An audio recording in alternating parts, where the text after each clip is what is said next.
Welcome to Bee's Travelogue, episode 39. This episode is mostly about late spring in Mokpo and Namak and exploring the towns with my friends. You'll see lots of flowers and blue sky and pretty areas around the towns. I saw someone plant all of these flowers on the divider of Hugwangdero, the big 4-lane road that was between my building and the government building. On a sunny blue sky morning, I went back to the park to see what had changed after the cherry blossoms had disappeared. I still found my 2 geese, but the lake was slowly being drained. There were signs of construction everywhere. I thought it was just going to be a short construction project, but it ended up taking pretty much the rest of my year that I was there. I'm still not sure exactly what they were doing. Trees were uprooted and pathways were blocked. One morning, my friend Tanya from Mokpo came to visit, and we walked around Namak and found all these beautiful roses around the main park. We both stopped and spent a lot of time taking pictures of these roses. The park had a little archway that you could walk through where there were roses growing on top, and then on both sides there were big bushes of different colored roses. They were all young and fresh and beautiful against the blue sky. We were heading south toward Daeso and Lotte outlets and found a small stream covered in red poppies.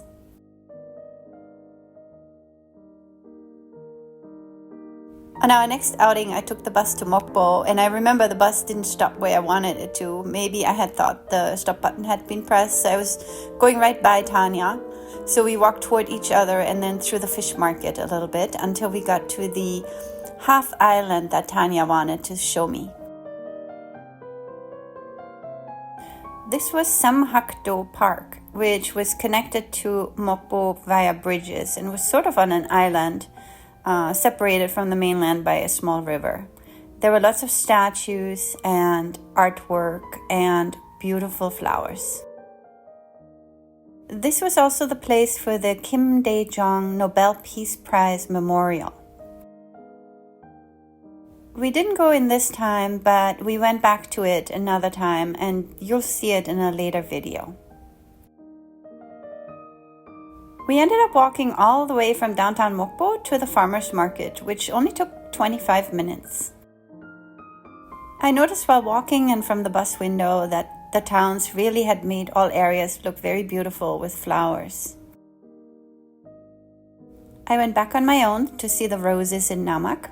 I also took pictures of Namak at night, especially when I went to see my friend once a week at a cafe for language study.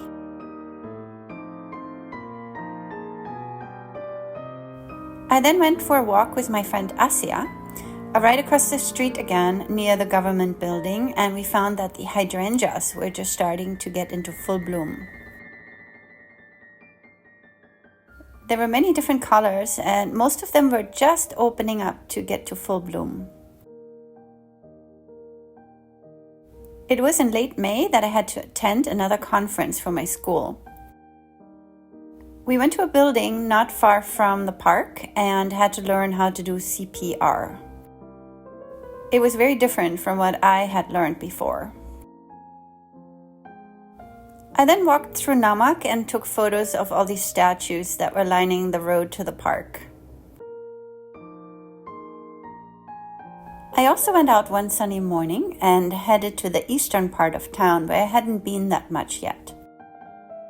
I discovered these stairs to a pretty overlook and then came to this field of yellow flowers at the side of the walkway.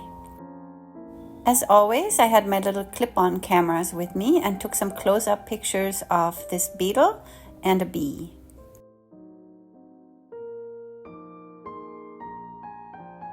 One of the weekends in May, I went to a cafe and met a new friend that I had been introduced to through a teacher I had met at the foreigner meeting in March in Mokpo. Gunyang was looking for someone who spoke German because she had studied in Germany for a long time. So we met up and became friends.